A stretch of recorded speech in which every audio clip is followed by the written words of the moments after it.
সর্বশেষ যে ব্যক্তি জাহান্নাম থেকে মুক্তি লাভ করবে তাকে আল্লাহ পাক বলবেন, ফেরেশতাদেরকে বলবেন, ও আমার ফেরেশতারা, আমার এই বান্দাকে জান্নাত এবং জাহান্নামের মাঝখানে রেখে দাও। জান্নাত এবং জাহান্নামের মাঝখানে লোকটি যখন থাকার জায়গা পাবে, সে জান্নাতের দিকে তাকায়া দেখবে আর কাঁদতে থাকবে। আল্লাহ পাক জিজ্ঞেস করবেন, বান্দারে, যুগের পর যুগ ধরে জাহান্নামে কেঁদেছো, আমি রব্বুল আলামিন জাহান্নাম মাফ করে দিয়া জান্নাত জাহান্নামের মাঝখানে রেখে দিয়েছি, আযাব থেকে তো বেঁচে গেছো, এখন কান্দো কেন?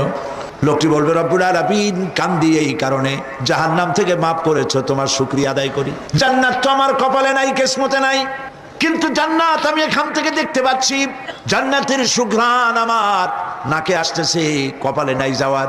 আমি কাঁদি এই জন্য, তুমি যদি মেহেরবানি করে আমাকে জান্নাতের দরজার কাছে একটু দাঁড় করায় দিতা, প্রাণ ভরে তোমার জান্নাতের দৃশ্যটা একটু দেখতাম।